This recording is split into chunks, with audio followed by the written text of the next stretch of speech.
Hi friends, ನಾನಿವತ್ತು ನಿಮಗೆ ರೆಸ್ಟೋರೆಂಟ್ಗಳಲ್ಲಿ ಮಾಡುವಂಥ ವೈಟ್ ಕ್ರೀಮ್ ಪಾಸ್ತಾನ ಮನೆಯಲ್ಲಿ ಸುಲಭವಾಗಿ ಹೇಗೆ ಮಾಡ್ಕೊಳ್ಳೋದು ಅಂತ ತೋರಿಸ್ಕೊಡ್ತಾ ಇದ್ದೀನಿ. ಸೊ ಅದಕ್ಕೆ ಬೇಕಾಗಿರೋ ಅಷ್ಟು ಇಂಗ್ರೀಡಿಯೆಂಟ್ಸ್ನ ನಾನಿಲ್ಲಿ ಆಲ್ರೆಡಿ ರೆಡಿ ಮಾಡಿಟ್ಕೊಂಡಿದ್ದೀನಿ. ಸೊ ಮೊದಲೇದಾಗಿ ನಮಗಿಲ್ಲಿ ಪಾಸ್ತಾ ಬೇಕಾಗುತ್ತೆ. ನಾನಿಲ್ಲಿ ವೀಟ್ ಪಾಸ್ತಾನ ತೊಗೊಂಡಿದ್ದೀನಿ. ಒಂದು ಬೌಲಷ್ಟು ವೀಟ್ ಪಾಸ್ತಾ ತೊಗೊಂಡಿದ್ದೀನಿ. ಹಾಗೆ ಒಂದು ಗ್ಲಾಸಷ್ಟು ನಾನಿಲ್ಲಿ ಹಾಲನ್ನ ತೊಗೊಂಡಿದ್ದೀನಿ. ಈ ಹಾಲು ನಮಗೆ ಕ್ರೀಮ್ ಮಾಡೋಕ್ಕೆ ಬೇಕಾಗುತ್ತೆ. ಇಲ್ಲಿ ಒಂದು ಮುಕ್ಕಾಲು ಬಟ್ಲಷ್ಟು ನಾನಿಲ್ಲಿ ಬಟಾಣಿನ ತೊಗೊಂಡಿದ್ದೀನಿ, ಫ್ರೋಝನ್ ಬಟಾಣಿ. ಅದನ್ನು ನೀರಲ್ಲಿ ಹಾಕಿಟ್ಟಿದ್ದೀನಿ. ಬೇಕು ಅಂದರೆ ಬಟಾಣಿ ಯೂಸ್ ಮಾಡ್ಬೋದು, ಇಲ್ಲ ಅಂದರೆ ನೀವು ಸ್ಕಿಪ್ ಮಾಡ್ಕೋಬೋದು. ಹಾಗೆ ಇಲ್ಲಿ ಒಂದು ಮೀಡಿಯಮ್ ಸೈಜ್ ಆನಿಯನ್ನ ತೊಗೊಂಡು ದಪ್ಪದಾಗಿ ಕ್ಯೂಬ್ಸ್ ಆಗಿ ಹೆಚ್ಚಿಟ್ಕೊಂಡಿದ್ದೀನಿ. ಹಾಗೆ ಒಂದು ಕ್ಯಾಪ್ಸಿಕಮ್ನ ತೊಗೊಂಡು ಅದನ್ನು ಕೂಡ ಕ್ಯೂಬ್ಸ್ ಆಗಿ ಹೆಚ್ಚಿಟ್ಕೊಂಡಿದ್ದೀನಿ. ಇಲ್ಲಿ ಒಂದು ಮುಕ್ಕಾಲು ಬಟ್ಲಷ್ಟು ನಾನಿಲ್ಲಿ ಸ್ವೀಟ್ ಕಾರ್ನ್ನ ತೊಗೊಂಡಿದ್ದೀನಿ. ಇದು ಕೂಡ ಫ್ರೋಝನ್ ತೊಗೊಂಡಿದ್ದೀನಿ. ಹಾಗೆ ಇಲ್ಲಿ ಒಂದು 4-5 ಹಸಿಮೆಣಸಿನ್ಕಾಯಿಗಳನ್ನ ಸಣ್ಣದಾಗಿ ಹೆಚ್ಚಿಟ್ಕೊಂಡಿದ್ದೀನಿ. 1 ಇಂಚಷ್ಟು ಶುಂಠಿನ ಹೆಚ್ಚಿಟ್ಕೊಂಡಿದ್ದೀನಿ, ಸಣ್ಣದಾಗಿ ಹೆಚ್ಚಿಟ್ಕೊಂಡಿದ್ದೀನಿ. ಇಲ್ಲಿ ಒಂದು 2 ಕ್ಯೂಬ್ಸ್ ಅಷ್ಟು ನಾನಿಲ್ಲಿ ಚೀಸ್ನ ತೊಗೊಂಡಿದ್ದೀನಿ. ನೀವು ಚೀಸ್ ಬೇಕಾದರೆ ಇನ್ನೂ ಜಾಸ್ತಿ ಹಾಕೋಬೋದು, ಬಟ್ ನಾನಿಲ್ಲಿ 2 ಕ್ಯೂಬ್ಸ್ ಅಷ್ಟು ತೊಗೊಂಡಿದ್ದೀನಿ. ಹಾಗೆ ಒಂದು ದೊಡ್ಡ ಗಡ್ಡೆಯಷ್ಟು ಬೆಳ್ಳುಳ್ಳಿನ ಸಣ್ಣದಾಗಿ ಹೆಚ್ಚಿಟ್ಕೊಂಡಿದ್ದೀನಿ. ತುಂಬ ಸಣ್ಣದಾಗಿ ಹೆಚ್ಚಿಟ್ಕೋಬೇಕಾಗತ್ತೆ. ಹಾಗೆ ಇಲ್ಲಿ ನಮಗೆ ಕ್ರೀಮ್ ಮಾಡ್ಕೊಳ್ಳೋಕ್ಕೆ ಒಂದು 2 ಸ್ಪೂನಷ್ಟು ಮೈದಾ ಬೇಕು, ಒಂದು 2 ಸ್ಪೂನಷ್ಟು ಬೆಣ್ಣೆ ಬೇಕಾಗುತ್ತೆ, 1 ಸ್ಪೂನಷ್ಟು ನಾನು ಆರಿಗೋನ ತೊಗೊಂಡಿದ್ದೀನಿ. ಹಾಗೆ ಒಂದು 2 ಸ್ಪೂನಷ್ಟು ನಾನಿಲ್ಲಿ ಚಿಲ್ಲಿ ಫ್ಲೇಕ್ಸ್ನ ತೊಗೊಂಡಿದ್ದೀನಿ. ಸೊ ಮೊದಲೇದಾಗಿ ನಾವಿಲ್ಲಿ ಫಸ್ಟ್ ಈ ಪಾಸ್ತಾನ ಬೇಯಿಸ್ಕೋಬೇಕು. ಈ ಪಾಸ್ತಾ ಬೇಯಿಸ್ಕೊಳ್ಳೋಕ್ಕೆ ನಾನಿಲ್ಲಿ 1 ಬೌಲಷ್ಟು ಪಾಸ್ತಾ ತೊಗೊಂಡಿದ್ದೀನಿ. ಅಂದರೆ ಅದಕ್ಕೊಂದು 4-5 ಬೌಲಷ್ಟು ನೀರನ್ನ ಚೆನ್ನಾಗಿ ಕಾಯಿಸಿ ಅದಕ್ಕೊಂಚೂರು ಉಪ್ಪು ಮತ್ತು ಎಣ್ಣೆ ಹಾಕಿ ಇದನ್ನು ಚೆನ್ನಾಗಿ ಬೇಯಿಸ್ಕೋಬೇಕು. ಒಂದು 80% ಅಷ್ಟಾದರೂ ಇದನ್ನು ನಾವು ಬೇಯಿಸ್ಕೋಬೇಕಾಗುತ್ತೆ ಮೊದಲಿಗೆ. ಆಮೇಲೆ ಒಗ್ಗರಣೆ ಹೇಗೆ ಮಾಡ್ಕೊಳ್ಳೋದು ಅಂತ ನಾನು ನಿಮಗೆ ತೋರಿಸ್ಕೊಡ್ತೀನಿ. ನೋಡಿ, ನೀರು ಚೆನ್ನಾಗಿ ಕುದೀತಾ ಇದೆ. ಈ ಕುದಿಯೋ ಟೈಮಲ್ಲಿ ನಾವೀಗ ಪಾಸ್ತಾಗಳನ್ನ ಹಾಕೋಬೇಕು. ಸೊ ನೀರು ಕುದಿಯೋಕ್ಕಿಂತ ಮುಂಚೆ ನೀವೇನಾದರೂ ಪಾಸ್ತಾನ ಹಾಕೊಂಡ್ರೆ ಪಾಸ್ತಾ ಎಲ್ಲ ಒಡೆದೋಗೋ ಚಾನ್ಸಸ್ ಇರುತ್ತೆ. ಸೊ ಹಾಗೆ ಚೆನ್ನಾಗಿ ಕುದಿಯೋ ಟೈಮಲ್ಲಿ ನಾವೀಗ ಪಾಸ್ತಾನ ಹಾಕೋಬೇಕು. ಇದು ಚೆನ್ನಾಗಿ ಕುದೀಲಿ. ಸುಮಾರು ಒಂದು 80% ಅಷ್ಟು ನಾವು ಇಲ್ಲಿಂದ ಕುದ್ಕೋಬೇಕಾಗತ್ತೆ.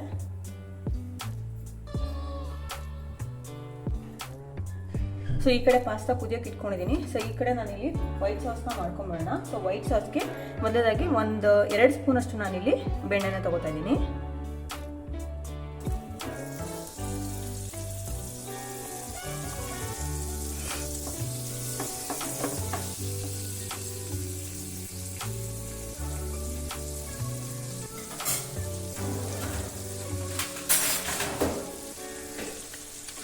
ಹಾಕೊಳ್ಳೋಣ.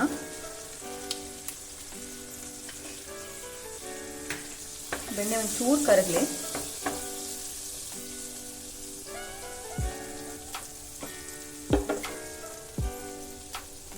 ನೆಕ್ಸ್ಟ್ ಇದಕ್ಕೆ ನಾನು ಬೆಳ್ಳುಳ್ಳಿನ ಹಾಕೋತಾ ಇದ್ದೀನಿ. ಸಣ್ಣದಾಗಿ ಎತ್ಕೊಂಡಿದ್ದಂಥ ಬೆಳ್ಳುಳ್ಳಿ ಅರ್ಧ ಇಲ್ಲಿ ಹಾಕೋತಾ ಇದ್ದೀನಿ. ಇನ್ನು ಅರ್ಧ ನಾವು ಒಗ್ಗರಣೆ ಹಾಕೋಬೇಕಾಗತ್ತೆ. ಬೆಳ್ಳುಳ್ಳಿ ನೀಟಾಗಿ ಫ್ರೈ ಆಗಬೇಕು. ನೀವು ವೈಟ್ ಸಾಸ್ಗೆ ಬೇಕಾದ್ರೆ ಬ್ಲ್ಯಾಕ್ ಪೆಪ್ಪರ್ನು ಹಾಕೋಬಹುದು, ಅದು ಚೆನ್ನಾಗಿರುತ್ತೆ.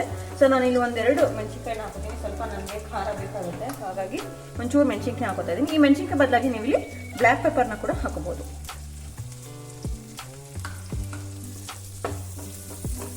ಇದು ಫುಲ್ಲು ನೀಟಾಗಿ ಫ್ರೈ ಆಗಬೇಕು.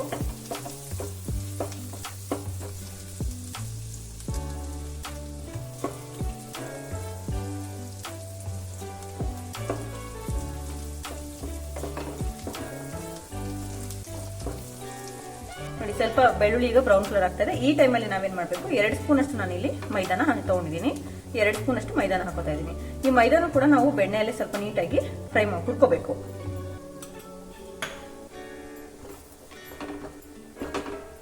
ನಿಮಗೆ ಸಾಸ್ ಸ್ವಲ್ಪ ಇನ್ನೂ ಜಾಸ್ತಿ ಬೇಕು ಅಥವಾ ತುಂಬಾ ಸಾಸಿ ಆಗಿರ್ಬೇಕಂದ್ರೆ ಇನ್ನೊಂದು 2 ಸ್ಪೂನ್ ಅಷ್ಟು ಹಾಕೊಂಡ್ರು ನಡೆಯುತ್ತೆ. ಸೊ ನಾನಿಲ್ಲಿ 2 ಸ್ಪೂನ್ ಹಾಕೊಂಡಿದ್ದೀನಿ.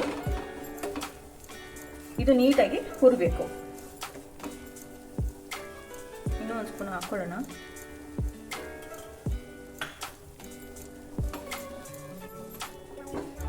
ನೀವು ಬೆಣ್ಣೆ ಕಡಿಮೆ ಅನ್ಸಿದ್ರೆ ಇನ್ನೊಂದು ಸ್ಪೂನ್ ಬೆಣ್ಣೆ ಕೂಡ ಹಾಕೋಬಹುದು. ಇಷ್ಟು ಹುರಿದ್ರೆ ಸಾಕು.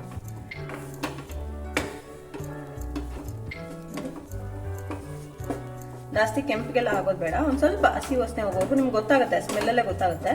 ಒಂಚೂರು ಹಸಿ ವಾಸನೆ ಹೋಗೋವರೆಗೂ ಈ ತರ ಜಸ್ಟ್ ಕೈ ಆಡಿಸ್ಕೊಂಡ್ರೆ ಸಾಕು. ಸೊ ಇದು ಸ್ವಲ್ಪ ಹುರಿದಾಗಿದೆ. ಈ ಟೈಮಲ್ಲಿ ನಾನೇನ್ ಮಾಡ್ತೀನಿ ಅಂದ್ರೆ ಇಲ್ಲಿ ಏನೋ 1 ಗ್ಲಾಸ್ ಅಷ್ಟು ಹಾಲು ಇಟ್ಕೊಂಡಿರ್ತೀವಲ್ಲ, ಆ ಹಾಲನ್ನ ಹಾಕ್ತಾ ಇದ್ದೀನಿ.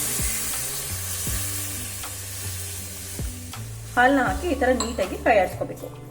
ಆ ಮೈದಾದು ಗಂಟು ಏನು ಉಳಿಬಾರ್ದು, ಆ ತರ ಇದು ನೀಟಾಗಿ ಹೊಡ್ಕೋಬೇಕು. ನಿಮ್ಗೆ ಇನ್ನೂ ಸಾಸ್ ಜಾಸ್ತಿ ಬೇಕನ್ನೋಂಗಿದ್ರೆ ಇನ್ನೊಂದು ಸ್ವಲ್ಪ ಹಾಲು ಜಾಸ್ತಿ ಹಾಕೋಬಹುದು. ಹಾಲು ಜಾಸ್ತಿ ಬೇಡ, ಹಾಲಲ್ಲಿ ಮಾಡ್ಕೊಳ್ಳಲ್ಲ ಅನ್ನೋಗಿದ್ರೆ ಇನ್ನೊಂದು ಅರ್ಧ ಗ್ಲಾಸ್ ಇದಕ್ಕೆ ನೀರು ಕೂಡ ಹಾಕೋಬಹುದು.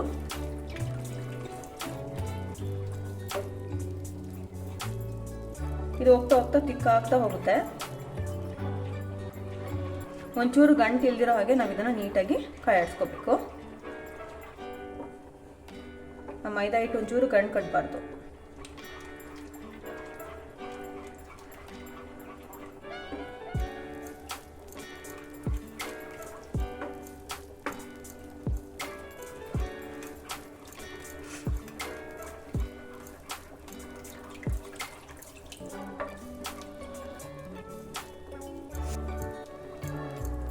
ಸೊ ನಾನಿಲ್ಲಿ 1 ಬೌಲ್ ಪಾಸ್ತಾಗೆ ಒಂದು 3 ಸ್ಪೂನಷ್ಟು ಮೈದಾ, 1 ಗ್ಲಾಸಷ್ಟು ಹಾಲು, ಒಂದು ಅರ್ಧ ಗ್ಲಾಸಷ್ಟು ನೀರನ್ನ ಹಾಕೊಂಡಿದ್ದೀನಿ. ಸೊ ನೋಡಿ ಇದು ತಿಕ್ಕಾಗ್ತಾ ಇದೆ ಈಗ. ನೋಡಿ ಇನ್ನೊಂದು ಚೂರು ತಿಕ್ಕಾಗುತ್ತೆ. ಫುಲ್ಲು ಲೋ ಫ್ಲೇಮಲ್ಲಿ ಮಾಡ್ಕೋಬೇಕು ಇದನ್ನು.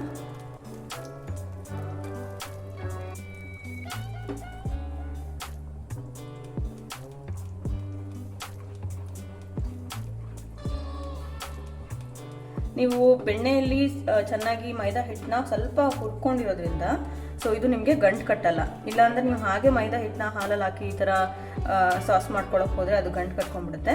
ಸೊ ಆಮೇಲೆ ಆ ಫ್ಲೇವರ್ ಕೂಡ, ಹಸಿ ವಾಸನೆ ಕೂಡ ಹಾಗೆ ಉಳ್ಕೊಳ್ಳುತ್ತೆ. ಬೆಟರ್ ನೀವು ಮೈದಾ ಹಿಟ್ಟನ್ನ ಸ್ವಲ್ಪ ಬೆಣ್ಣೆಯಲ್ಲಿ ಹಾಕಿ ಒಂಚೂರು ಫ್ರೈ ಮಾಡಿಕೊಂಡ್ರೆ ಈ ಥರ ಗಂಟು ಕಟ್ಟೋದಿಲ್ಲ. ಹಾಗೆ ಅದದ್ದು ಮೈದಾ ಹಿಟ್ಟದು ಒಂದು ಸ್ವಲ್ಪ ಅದೇನು ಹಸಿ ವಾಸನೆ ಇರುತ್ತಲ್ಲ ಅದು ಕೂಡ ಹೋಗುತ್ತೆ. ನೋಡಿ ಸಾಸು ಇಷ್ಟು ತಿಕ್ಕಾದರೆ ಸಾಕು. ಇನ್ನೂ ತಿಕ್ಕಾಗುತ್ತೆ ಬಿಕಾಸ್ ನಾವು ಇದರಲ್ಲಿನ ಚೀಸ್ ಹಾಕ್ತೀವಿ. ಸೊ ಇಷ್ಟು ಸಾಕು. ಇಷ್ಟು ತಿಕ್ನೆಸ್ ಆದಮೇಲೆ ನಾನಿಲ್ಲಿ 1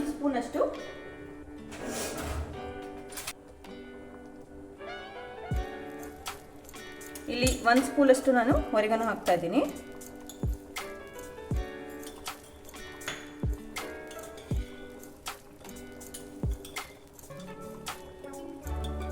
ಹಾಗೆ ಇಲ್ಲಿ ಒಂದು ಅರ್ಧ ಸ್ಪೂನಷ್ಟು ನಾನು ಚಿಲ್ಲಿ ಫ್ಲೇಕ್ಸ್ ಹಾಕ್ತಾ ಇದ್ದೀನಿ.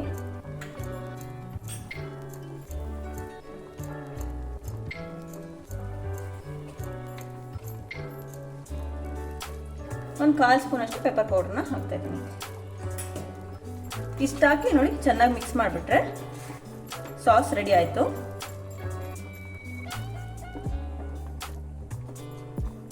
ನೋಡಿ ವೈಟ್ ಕ್ರೀಮ್ ರೆಡಿ ಆಯಿತು. ಈ ಕನ್ಸಿಸ್ಟೆನ್ಸಿಗೆ ಇರಬೇಕು ವೈಟ್ ಕ್ರೀಮ್. ನೀವು ಸ್ಪೂನಲ್ಲಿ ತೊಗೊಂಡ್ರೆ ನಿಮಗೆ ಕ್ರೀಮಿ ಸ್ಟ್ರಕ್ಚರ್ ಇರಬೇಕು ಅದು. ಸೊ ವೈಟ್ ಕ್ರೀಮಿಗೆ ರೆಡಿ ಆಯಿತು. ಫೈನಲ್ ಆಗಿ ನಾನು ಇದಕ್ಕೆ ಚೀಸ್ನ ಆ್ಯಡ್ ಮಾಡ್ತೀನಿ.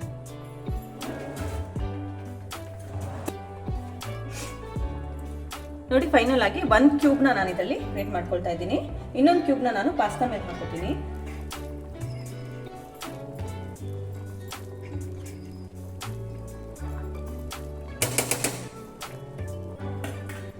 ನೋಡಿ ಇಷ್ಟು ಮಿಕ್ಸ್ ಮಾಡಿಕೊಂಡ್ರೆ ತಿಕ್ಕಾಗಿರೋ ವೈಟ್ ಕ್ರೀಮ್ ಈಗ ರೆಡಿ ಆಯಿತು. ಸೊ ಈಗ ಆಲ್ರೆಡಿ ರೆಡಿ ಆಗಿದೆ. ಇದಕ್ಕೊಂಚೂರು ರುಚಿಗೆ ಎಷ್ಟು ಬೇಕು ಅಷ್ಟು ಉಪ್ಪನ್ನ ಹಾಕ್ತಾ ಇದ್ದೀನಿ. ಒಂಚೂರು ಇದಕ್ಕೆ ರುಚಿಗೆ ಎಷ್ಟು ಬೇಕು ಅಷ್ಟು ಉಪ್ಪನ್ನ ಹಾಕ್ತಾ ಇದ್ದೀನಿ.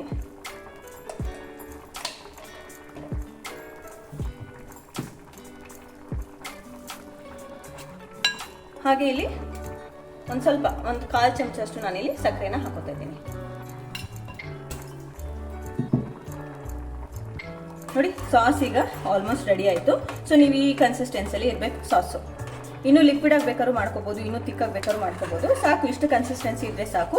ನಿಮ್ಗೆ ಇನ್ನೂ ಲಿಕ್ವಿಡ್ ಬೇಕನ್ನೋಂಗಿದ್ರೆ ಇನ್ನೊಂದು ಅರ್ಧ ಗ್ಲಾಸ್ ಅಷ್ಟು ನೀವು ಇಲ್ಲಿ ಬಿಸಿ ಹಾಲನ್ನ ಹಾಕೊಂಡ್ರೆ ಆಗುತ್ತೆ, ಅಥವಾ ಬಿಸಿ ನೀರನ್ನ ಹಾಕೊಂಡು ಮಾಡ್ಕೊಂಡ್ರು ಕೂಡ ಆಗುತ್ತೆ. ನೋಡಿ ಸೊ ಫೈನಲ್ ಆಗಿ ಇದು ರೆಡಿ ಆಯಿತು. ಇದನ್ನ ಒಂದು ಸೈಡ್ಗೆ ತೆಗೆದಿಟ್ಟು ಇಲ್ಲಿ ನೋಡಿ ನಾವು ಆ ಕಡೆ ಸಾಸ್ ಮಾಡ್ಕೊಳ್ಳೋಷ್ಟರಲ್ಲೇ ಇಲ್ಲಿ ಪಾಸ್ತಾ ಕೂಡ ಬೆಂದಿದೆ. ನೋಡಿ ಒಂದು 80% ಅಷ್ಟು ಪಾಸ್ತಾ ನೀಟಾಗಿ ಬೆಂದಿದೆ. ಇದನ್ನು ಕೂಡ ನಾವು ಒಂದು ಬೌಲ್ಗೆ ತೆಗೆದಿಟ್ಕೊಂಬಿಡೋಣ. ಸೊ ನೆಕ್ಸ್ಟ್ ಈಗ ನಾವು ಒಗ್ಗರಣೆ ಮಾಡ್ಕೊಳ್ಳೋಣ. ಸೊ ನಾನಿಲ್ಲಿ ಒಗ್ಗರಣೆ ಮಾಡ್ಕೊತಾ ಇದ್ದೀನಿ. ಸೊ ಒಗ್ಗರಣೆಗೆ ನಾನು 1 ಸ್ಪೂನಷ್ಟು ಬೆಣ್ಣೆ ಹಾಕಿ ಅದಕ್ಕೆ ಸಣ್ಣದಾಗಿ ಹೆಚ್ಚಿಟ್ಕೊಂಡಂಥ ಶುಂಠಿ ಮತ್ತು ಬೆಳ್ಳುಳ್ಳಿನ ಹಾಕೊಂಡಿದ್ದೀನಿ. ಹಾಗೆ ಒಂದು ಸ್ವಲ್ಪ ಮೆಣಸಿನ್ಕಾಯಿ, ಒಂದು ಅರ್ಧ ಸ್ಪೂನಷ್ಟು ಮೆಣಸಿನ್ಕಾಯಿ ಹಾಕಿ ಇದು ಗೋಲ್ಡನ್ ಬ್ರೌನ್ ಬರೋವರೆಗೂ ಇದನ್ನು ಚೆನ್ನಾಗಿ ಫ್ರೈ ಮಾಡ್ಕೊತಾ ಇದ್ದೀನಿ.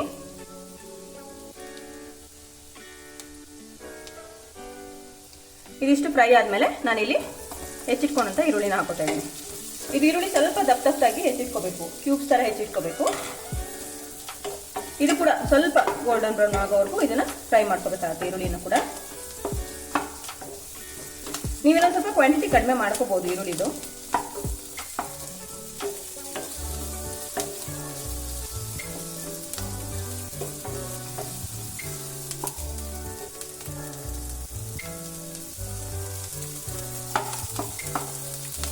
ಹೇಗೆ ಬೇಕೋ ಹಾಗೆ ಇನ್ನೊಂದು ಸ್ವಲ್ಪ ಬೆಣ್ಣೆ ಬೇಕಾದ್ರೆ ಇನ್ನೊಂದು ಸ್ಪೂನ್ ಬೆಣ್ಣೆ ಕೂಡ ಹಾಕ್ಬೋದು, ಇಲ್ಲ ನೀವು ಬೆಣ್ಣೆ ಬದಲಾಗಿ ಎಣ್ಣೆ ಕೂಡ ಹಾಕ್ಕೊಂಡು ಒಗ್ಗರಣೆ ಹಾಕೋಬೋದು.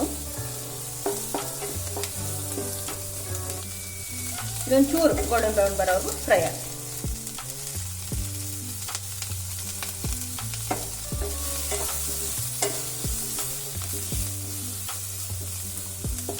ಈಗ ಆನಿಯನ್ ಒಂದು 50% ಅಷ್ಟು ಫ್ರೈ ಆಗಿದೆ. ಸೊ ಅದೇ ಟೈಮಲ್ಲಿ ನಾನಿಲ್ಲಿ ಕ್ಯಾಪ್ಸಿಕಮ್ ಹಾಕೋತಾ ಇದ್ದೀನಿ.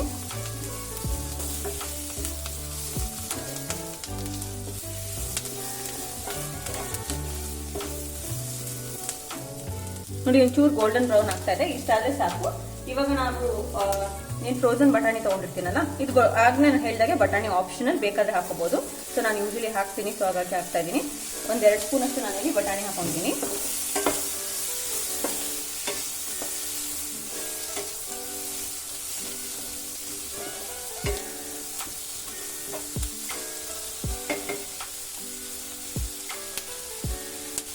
ಹಾಗೆ ಒಂದು 2-3 ಸ್ಪೂನ್ ಅಷ್ಟು ನಾನಿಲ್ಲಿ ಸ್ವೀಟ್ ಕಾರ್ನ್ ಹಾಕ್ತಾ ಇದ್ದೀನಿ. ಸ್ವೀಟ್ ಕಾರ್ನ್ ಎಷ್ಟು ಬೇಕಾದ್ರೆ ಹಾಕ್ಬೋದು, ಎಷ್ಟು ಹಾಕೋದು ಚೆನ್ನಾಗೇ ಇರುತ್ತೆ. ಸೊ ಇವಾಗ ಒಗ್ಗರಣೆ ರೆಡಿ ಆಯಿತು.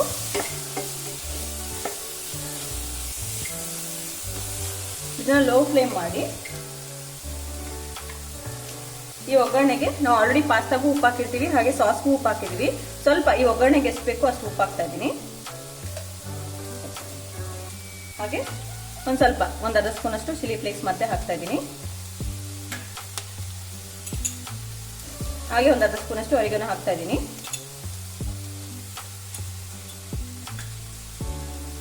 ಇನ್ನೊಂದ್ಸಲ ನೀಟಾಗಿ ಮಿಕ್ಸ್ ಮಾಡಿ. ನಾನು ಹೇಳಿದ್ನಲ್ಲ, ನೀವು ಚಿಲ್ಲಿ ಬದಲಾಗಿ ಗ್ರೀನ್ ಚಿಲ್ಲಿ ಬದಲಾಗಿ ನೀವು ಇಲ್ಲಿ ಪೆಪ್ಪರ್ ಪೌಡರ್ನು ಕೂಡ ಹಾಕೋಬಹುದು. ತುಂಬಾ ಖಾರ ಬೇಕು ಅನ್ನೋರು ಪೆಪ್ಪರ್ ಪೌಡ್ರು ಗ್ರೀನ್ ಚಿಲ್ಲಿ ಎರಡನ್ನೂ ಹಾಕೊಳ್ಳಿ, ತೊಂದರೆ ಇಲ್ಲ. ಒಂಚೂರು ಪೆಪ್ಪರ್ ಪೌಡರ್ ಕೂಡ ಹಾಕ್ತಾ ಇದ್ದೀನಿ. ನೋಡಿ, ಇದು ಒಗ್ಗರಣೆ ರೆಡಿ ಆಯಿತು. ಈಗ ಇದಕ್ಕೆ ನಾವು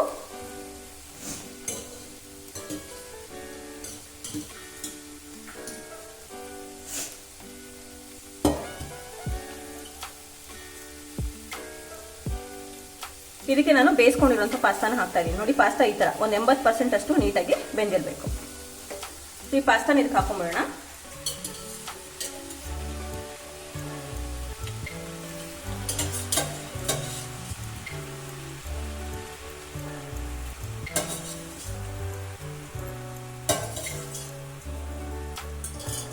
ಸೊ ಇದನ್ನೀಗ ನೀಟಾಗಿ ಮಿಕ್ಸ್ ಮಾಡ್ಕೊಳ್ಳೋಣ.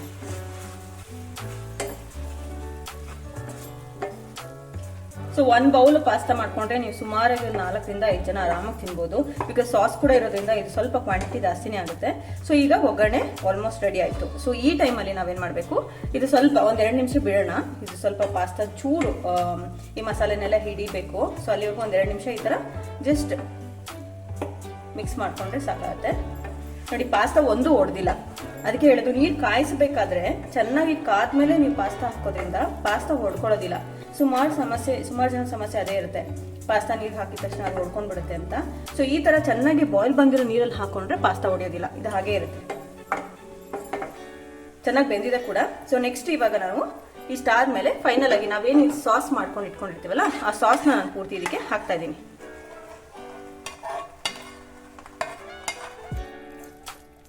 ಇದನ್ನ ಒಂದು 2 ಸೆಕೆಂಡ್ ಮುಚ್ಚಿಟ್ಬಿಡೋಣ. ಮುಚ್ಚಿ ಒಂದು 2 ನಿಮಿಷ ಬೇಯಿಸಿದ್ರೆ ಸಾಕು, ಜಾಸ್ತಿ ಬೇಡ.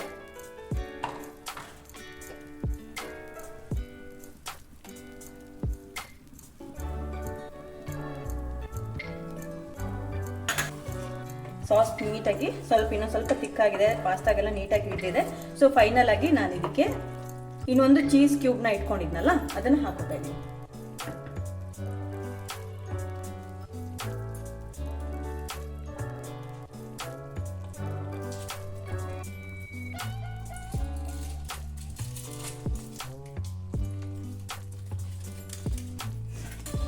ಇದಕ್ಕೆ ಚೀಸ್ ಎಷ್ಟು ಹಾಕೋದು ಚೆನ್ನಾಗಿರುತ್ತೆ, ನೀವು ಎಷ್ಟು ಬೇಕಾದ್ರೂ ಹಾಕೋಬಹುದು. ಸೊ ನಾನು 2 ಕ್ಯೂಬ್ ತೊಗೊಂಡಿದ್ದೀನಿ ಇಷ್ಟು ಮಾಡೋಕ್ಕೆ.